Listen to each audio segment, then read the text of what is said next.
They say you never see the bullet coming. In my case, it was a text message at 2:30 in the morning that blew my life apart. But let me back up. Before we dive deeper into this story, I have one small request. Please subscribe, drop a like, comment, and hit that hype button to boost this channel so more people can discover these incredible Reddit stories. My name is Rick Mallory, and for 41 years, I've been fixing other people's broken air conditioners while my own life quietly fell apart. I'm an HVAC repairman in a Rust Belt city where summer hits like a hammer and winter bites like a junkyard dog. It's honest work, dirty work, the kind that leaves your knuckles scarred and your back aching. The kind of work where you crawl through attics at 120 degrees while some lawyer in his climate-controlled office complains about the service charge. I thought I had it figured out. A modest house on Elm Street with aluminum siding that needed painting. A 15-year-old daughter named Emma who inherited my sarcasm and her mother's sharp eyes. A wife named Janine who managed a medical office downtown and made twice what I did, which she reminded me of in 1,000 subtle ways. Married to the job and the house, apparently married to myself too. I used to joke to my buddy Davy. He'd laugh, but lately that joke had started tasting like ash in my mouth. The signs were there. I'm not an idiot, whatever Janine thought. Late nights at the office that smelled suspiciously like cologne when she came home. Cold silences over dinner. Her phone screen turned down on every surface. Password changed from Emma's birthday to something I didn't know. The way she'd smile at her screen in that secret way, like she was tasting something sweet and forbidden. "You're paranoid," she'd say when I asked about the texts. "It's work. You wouldn't understand the pressure." Right. Because fixing HVAC systems in 100-degree attics is a vacation. It was a Tuesday night in July when things crystallized. I'd come home early from a job, the homeowner having canceled when she realized the problem was just a tripped breaker. Emma was at her friend's house. Janine's car was in the driveway, but she wasn't answering when I called out. I heard voices from the back deck. Janine and her best friend Tasha, wine glasses catching the sunset, their laughter sharp and bright. I stood in the kitchen, hidden by the screen door, and listened. I'm not proud of it, but I'm not sorry either. "John's got magic fingers," Janine was saying, her voice loose with wine. "I mean, Rick's good with his hands, but only when there's ductwork involved." Tasha cackled. "Girl, you are terrible. Does Rick suspect anything?" "Rick?" Janine laughed, and it was the cruelty in that laugh that froze me in place. "Rick wouldn't last a night at the club. He's too busy being responsible, being boring. John makes me feel alive again, like I'm 25 and dangerous." "What about Melissa, his wife?" "She's pregnant and swollen, and he's done with her. He told me. We're planning to—" I cleared my throat and stepped onto the deck. Both of them jumped like guilty teenagers. "Hey, babe," Janine said, recovering fast. Her face was flushed, but she smiled like nothing was wrong. "You're home early." "Canceled job," I said. My voice sounded normal to my ears, which was strange because inside I was screaming. "Who's John?" "A colleague," she said smoothly. "We were just gossiping about office drama." Tasha suddenly remembered she had somewhere to be. After she left, Janine and I sat in silence, the summer evening pressing down like a weight. "We need to talk," I said. "Not tonight. I'm tired." She went inside, and I sat there on the deck, watching the fireflies and feeling something cold and hard crystallize in my chest. John. Magic fingers, planning something. Over the next week, I played the fool, I smiled, made dinner, asked about her day, all while I watched. The family location app we'd installed when Emma started driving showed me everything I needed to know. Janine's little blue dot, stationary at an address on Riverside Drive 3 nights that week. 2 a.m., 4 a.m., once until dawn. I looked up the address. John Price, age 39, married to Melissa Price. One child, another on the way. He managed Riverside Auto Sales, one of those places with inflatable tube men and "no credit, no problem" banners. Davy noticed I was distracted at work. "You look like death chewing on a cracker," he said, handing me a wrench. Davy was 43, built like a fire hydrant, with a temper that got him in trouble and a loyalty that kept him out of jail. "What's eating you?" "Marriage," I said. "Say no more."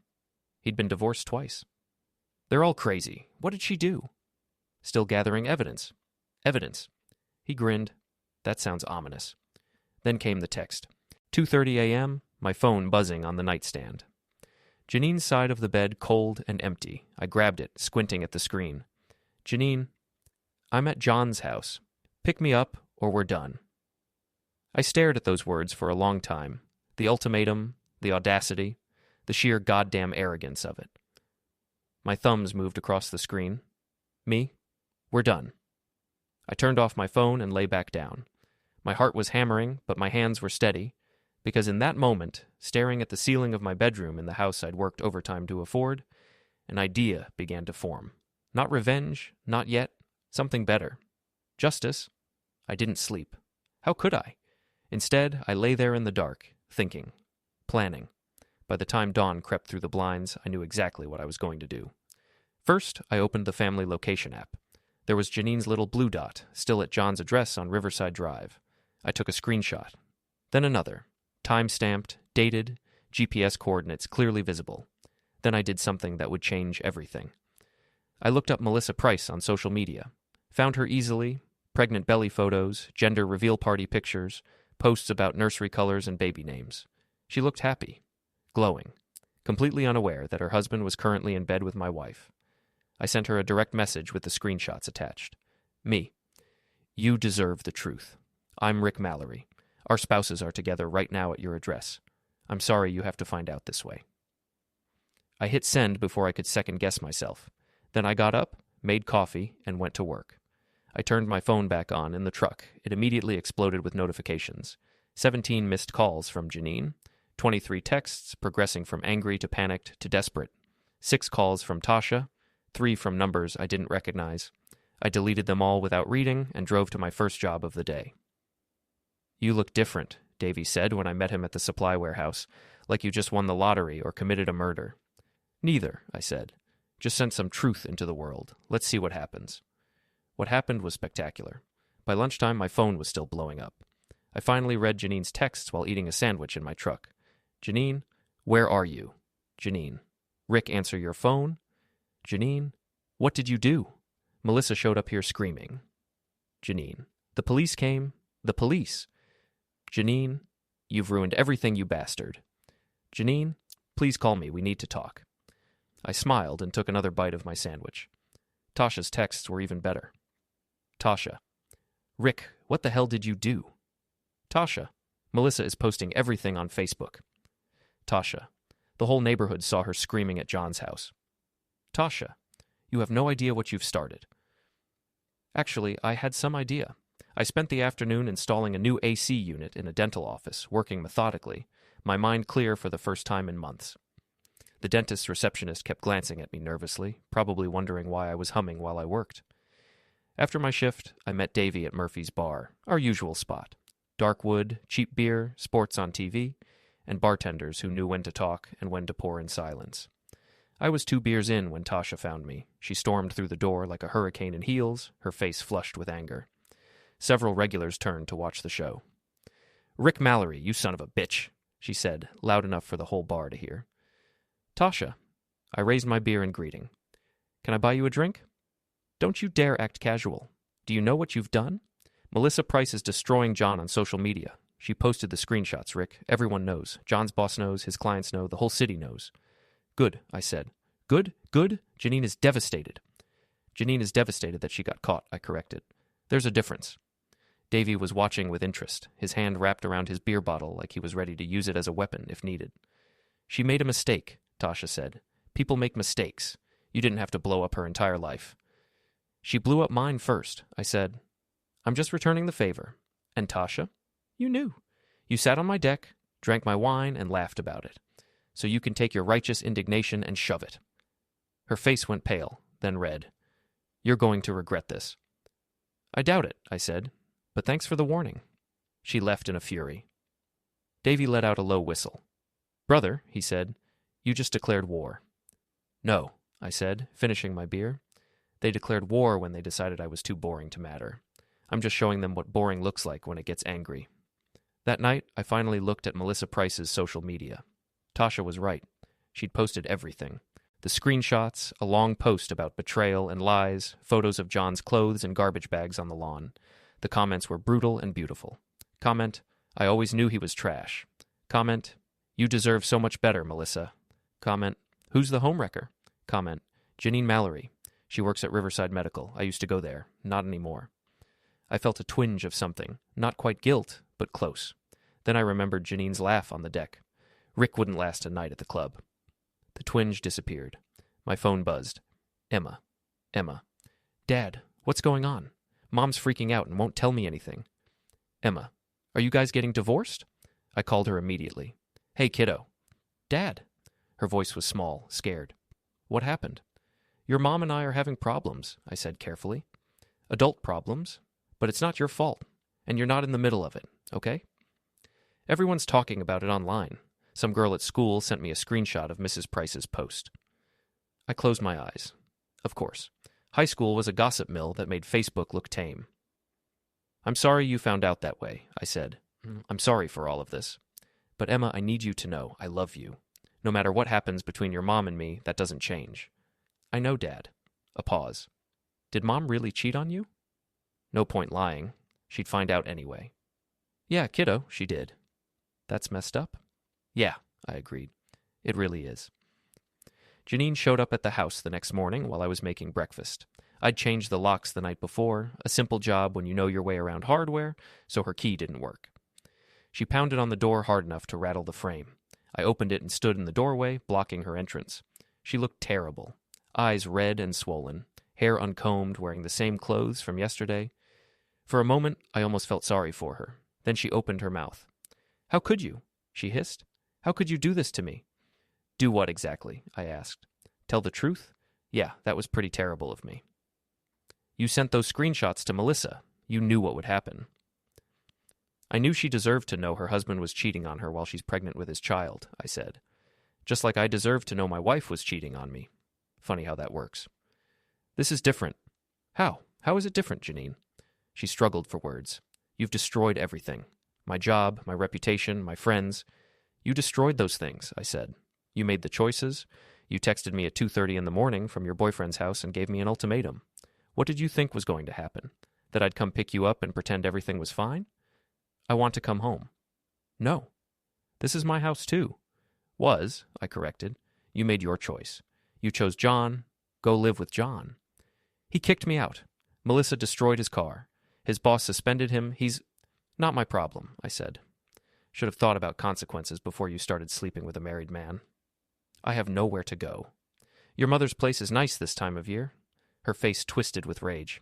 You bastard. You absolute bastard. I'll take you for everything. The house, the car, Emma. Try it, I said quietly. I've got a lawyer on speed dial and enough evidence of adultery to bury you in court. Want to roll those dice? She stared at me like she'd never seen me before. Maybe she hadn't. Maybe she'd only ever seen boring, responsible Rick, who fixed air conditioners and didn't make waves. I'll be back for my things, she said. I'll box them up. You can pick them up from the curb. I closed the door in her face and locked it. My hands were shaking, but I felt good. Powerful. Like I'd been asleep for years and finally woken up. The next few days were a blur of drama that would have been funny if it wasn't my life. Melissa Price's social media campaign against John and Janine became the talk of the town. She posted photos of the affair timeline, text message screenshots that John had apparently saved on a tablet she still had access to, even a video of her spray painting "cheater" in red letters across John's precious Mustang. I may have saved that video for future reference. Janine's friends started distancing themselves. Tasha stopped responding to her calls. Her coworkers were cold. Even her mother called me to apologize, which was surreal since the woman had never liked me. I raised her better than this, Mrs. Brennan said on the phone. I'm so sorry, Rick. Emma handled it better than I expected. She stayed with me, her choice, and we fell into an easy routine. Breakfast together, me dropping her at school, her texting me during the day with sarcastic observations about the drama. Emma. 3 people asked me about the situation today. I told them to mind their business. Emma. Mom called again. I didn't answer. Is that bad? Emma. Some girl said Mom's a homewrecker. I told her that's not how it works when you're already married. Am I right? My daughter, the philosopher. Then came the dealership incident. I'd been planning it for days, ever since I'd found a bag of Janine's things at John's house. She'd left it on the curb with the rest of her stuff when Melissa kicked her out, and someone had helpfully dropped it at my place. Lingerie I'd never seen, love notes in John's handwriting, receipts from hotels, evidence, ammunition, justice. I waited until a busy Saturday afternoon when Riverside Auto Sales was packed with customers. Wore my best jeans and a clean shirt. Walked in like I belonged there. John was with a customer, putting on his salesman smile, all charm and white teeth. He saw me and his face went pale. Rick, he said, this isn't a good time. Oh, I think it's a perfect time, I said loudly. Several people turned to look. You forgot something at my house, John. Well, technically Janine forgot it at your house, and you forgot to give it back to her. I pulled out the lingerie, red, lacy, expensive, and held it up. A woman gasped. The customer John had been talking to took a step back. What the hell are you doing? John hissed. Returning lost property, I said. I dropped the lingerie on his desk, then added the love notes. And these. You write poetry, John? Your skin is like honey. Your kiss is like fire. That's beautiful, man. Really beautiful. Did you use that line on your pregnant wife, too? Get out, he said, his voice shaking with rage. Sure thing. I turned to the gathered crowd. Just so you all know, this is John Price. He's a liar, a cheater, and he writes really bad poetry. I wouldn't buy a car from him if it was the last one on earth. I walked out to the sound of furious whispers and John's boss calling his name in a voice that promised a very unpleasant conversation. Davy was waiting in my truck, laughing so hard he could barely breathe. That was beautiful, he gasped. That was art. That was justice, I said, pulling out of the parking lot. And we're just getting started. Janine filed for divorce on a Wednesday. The papers arrived by courier, official, and cold. She wanted half of everything, the house, my retirement, even my truck. She wanted primary custody of Emma and child support. She wanted alimony. She wanted to take everything and leave me with nothing. I called my lawyer, a sharp woman named Patricia Chen, who'd handled my parents' estate years ago. She doesn't have a leg to stand on, Patricia said after reviewing the papers. You've got documented evidence of adultery. She abandoned the marital home. Emma's 15 and can choose where she wants to live. And the house is in your name only because you bought it before the marriage. So what do? We fight back, hard. Patricia filed a counter-petition that froze all joint assets pending the divorce proceedings. She requested full custody of Emma based on Janine's unstable behavior and abandonment. She even filed a motion to have Janine's wages garnished for half the mortgage, since she'd lived there too. Janine's lawyer called mine screaming. I listened to Patricia's side of the conversation with deep satisfaction. Your client made choices, Patricia said calmly. Now she gets to live with them. See you in court? Meanwhile, John's life was imploding in spectacular fashion. Melissa had kicked him out and filed a restraining order. His boss at the dealership had suspended him after my little visit, and the subsequent viral video someone had posted online. He was couch surfing with friends and, according to Emma's intel network, drinking heavily. Karma's a bitch, Davy said when I told him, and apparently she's working overtime. Then Janine and John made their biggest mistake. They tried to confront me at home. It was a Saturday evening. Emma was at a friend's house. I was on the deck, grilling burgers and enjoying the summer twilight, when I heard voices in my front yard. Loud voices. Angry voices. I walked around the side of the house to find Janine and John standing on my lawn, both looking worse for wear. John's eyes were bloodshot, his clothes rumpled. Janine had lost weight, her face gaunt and desperate. We need to talk, Janine said. No, we don't. You've destroyed our lives, John said, his voice slurring slightly. Drunk, then. Perfect. You destroyed your own lives, I said. I just made sure everyone knew about it. You think you're so smart, John said, taking a step toward me. You think you've won, but we're not done with you.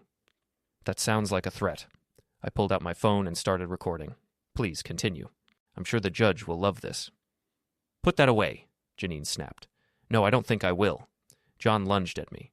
I'd been expecting it. Drunk, angry, humiliated men are predictable, and sidestepped easily. He stumbled, caught himself, and swung a wild punch that missed by a mile. Assault on video, I said. Nice.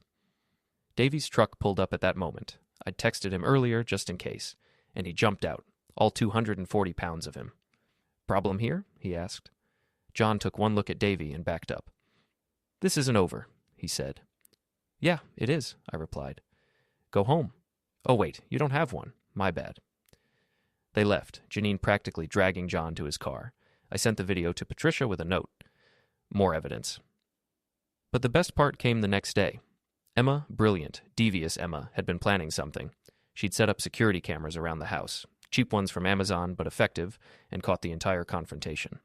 Then she'd edited it together with clips from Melissa's posts, screenshots of the affair texts, and the video of me at the dealership. She called it Cheater Olympics and posted it to TikTok. It went viral.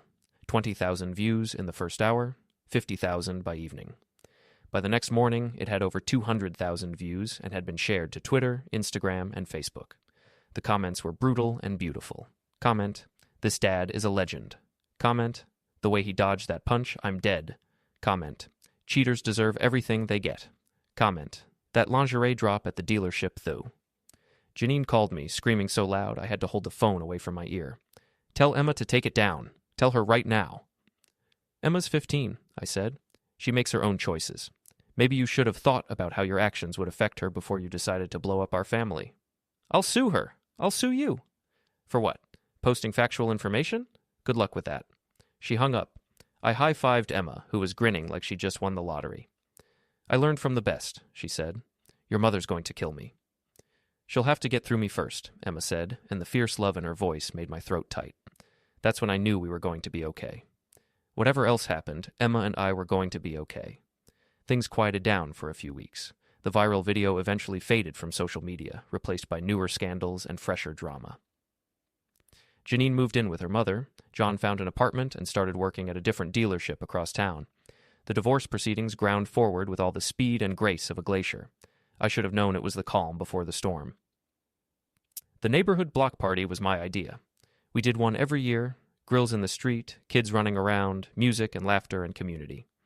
This year felt especially important, a way to reclaim normalcy and show everyone that I was fine, we were fine, life goes on. Emma helped me set up speakers and tables. Davy brought his massive grill. Neighbors contributed food and drinks. By 7 p.m., Elm Street was packed with people having a good time. I was flipping burgers when I heard the crash. It came from inside my house, glass breaking, something heavy falling. I dropped the spatula and ran, Davy right behind me. The back door was open, the lock broken. Inside, my living room was trashed. Janine and John stood in the middle of the chaos, both breathing hard. "What the hell are you doing?" I shouted. "Taking what's mine," Janine said. She was holding a box of photos and documents. You can't keep me out of my own house." "This isn't your house anymore," I said. "You broke in. That's a crime." "Call the cops," John said. "See if we care. You've taken everything from us. Jobs, homes, dignity. What else do we have to lose?" "That was your choice," I said. "Every bit of it." What I hadn't told them was that I'd upgraded the security system after their last visit. Cameras inside and out, motion sensors, and a direct feed to my phone and Patricia's. And a PA system connected to the outdoor speakers. I pulled out my phone and hit a button. My voice boomed out over the block party, clear and loud. "Ladies and gentlemen, we have some uninvited guests. My ex-wife Janine and her boyfriend John have just broken into my home. They're currently standing in my living room, which they've trashed. Just thought you should know." The crowd outside went silent, then erupted in murmurs. People started moving toward my house. "What are you doing?" Janine's face went white. "Showing everyone who you really are," I said. I switched the PA to internal mic. "Tell them, Janine. Tell everyone why you're here. Turn that off. Tell them about the affair. Tell them how you texted me at 2:30 in the morning from John's bed. Tell them how you plan to leave Emma and start a new life. Go on. The whole neighborhood's listening." John lunged at me again, and this time I was ready. Years of hauling air conditioning units and wrestling with ductwork had left me stronger than I looked. I caught his arm, twisted, and put him in a hold my dad had taught me years ago. Not painful, but humiliating. Face down on my carpet, arm locked behind his back. "Get off him," Janine screamed. "Call the police," I told Davy calmly. "Breaking and entering, attempted assault, property damage. I think that covers it." The next few minutes were chaos. Neighbors crowded into my yard, phones out, recording everything. Janine tried to leave, but found her way blocked by a wall of angry people. Someone had apparently shared Emma's video at the party earlier, so everyone knew the story. "You should be ashamed," one neighbor said. "Cheating on a good man like Rick," another added. "While his wife was pregnant," a third chimed in. The police arrived, 2 officers I recognized from the neighborhood. They took statements, looked at my security footage, and arrested both Janine and John for breaking and entering. "You're making a mistake," Janine said as they put her in handcuffs. "He's the villain here. He's destroyed our lives." "Ma'am, you broke into his house," the officer said. "That's pretty clear-cut." As they led her away, I saw Melissa Price standing at the edge of the crowd, watching. Our eyes met, and she nodded once. A moment of understanding between 2 people who'd been betrayed. Later, after the police left and the block party resumed with even more energy, Melissa approached me. Thank you, she said, for telling me the truth. I'm sorry you had to find out that way. I'm not. She touched her pregnant belly. Better to know now than waste more years on him. I filed for full custody yesterday. My lawyer says with his arrest record and the restraining order, I'll get it. Good, I said. I heard Janine's trying to get custody of Emma. She won't win. Emma's old enough to choose, and she's chosen me. Melissa smiled. You're a good dad, Rick. Emma's lucky. I'm the lucky one, I said. She left, and I stood there on my lawn, surrounded by neighbors and friends, watching the sunset paint the sky orange and gold. Emma came up beside me and leaned against my shoulder. We won, she said. Yeah, kiddo, we did. The divorce was finalized 6 weeks later. I got the house, full custody of Emma, and no alimony payments. Janine got her personal belongings and a stern lecture from the judge about breaking and entering. John lost his job at the second dealership after the arrest made the news. Last I heard, he'd moved to another state to escape the scandal. Janine tried to rebuild her life, but the damage was done. Her reputation in town was destroyed. Her mother eventually kicked her out for stealing money. She moved to Florida, I think, or maybe Arizona, somewhere far away where nobody knew her story. I didn't care. She was someone else's problem now. Emma and I settled into our new normal. Breakfast together every morning, homework at the kitchen table, movies on Friday nights. She started calling me her hero, which embarrassed and pleased me in equal measure. You could have just divorced her quietly, she said one night. Why did you go scorched earth? Because quietly divorcing her would have meant she got away with it, I said. She would have told everyone I was the problem, that I was boring and cold, and drove her away. She would have played the victim and made me the villain. I couldn't let that happen. So you made sure everyone knew the truth. I made sure everyone knew the truth, I agreed. Sometimes you have to fight back, Emma. Sometimes you have to show people that boring, responsible guys have teeth too. She grinned. You're not boring, Dad. You're badass. Language, I said, but I was smiling. 6 months later, I was installing an AC unit in a new office building downtown when I ran into Melissa. She was pushing a stroller, her baby girl sleeping peacefully inside. Rick, she said, how are you? Good, really good. She's beautiful. Thank you. Melissa looked happy, healthy, glowing with that new mother energy. I wanted to thank you again, for everything. You didn't have to tell me about John, but you did. You gave me the chance to get out before I wasted more of my life. You would have figured it out eventually. Maybe, but you made it easier. She paused. I heard Janine's back in town. I heard that too. I'd seen her car at her mother's place last week. Didn't care enough to investigate further. Aren't you worried she'll cause trouble? No, I said. She's got nothing left to take from me, and everyone knows who she really is now. She's powerless, Melissa nodded. Good. You deserve peace, Rick. You and Emma both. So do you, I said. We said goodbye, and I went back to work, thinking about second chances and new beginnings and the strange way life works out sometimes. That night, Emma and I sat on the deck, watching the fireflies and eating ice cream. The summer air was warm and perfect, and for the first time in years, I felt completely content. Dad? Emma said. Yeah? I'm proud of you, for standing up for yourself, for teaching me that it's okay to fight back when someone hurts you. Just remember, I said, revenge is a dish best served with evidence and witnesses. She laughed, and the sound filled the night like music.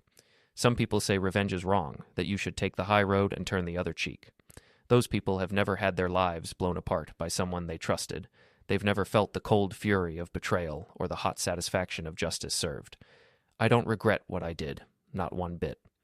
Janine and John made their choices, and I made sure they faced the consequences. No violence, no crimes, just truth and exposure and the natural results of their own actions. They wanted to make me the fool. I made them the cautionary tale. They wanted to destroy my life. I showed them what real destruction looks like. They wanted to win. I taught them that underestimating the boring guy is the biggest mistake you can make. Because boring guys, we're patient. We're methodical. We know how to fix things and how to break them. And when you push us too far, when you take our kindness for weakness and our silence for stupidity, we don't just push back. We rebuild the whole damn game in our favor. And we win. The end, don't forget to hit like, subscribe, and turn on the bell so you don't miss the next story. Write in the comments from which city you are watching.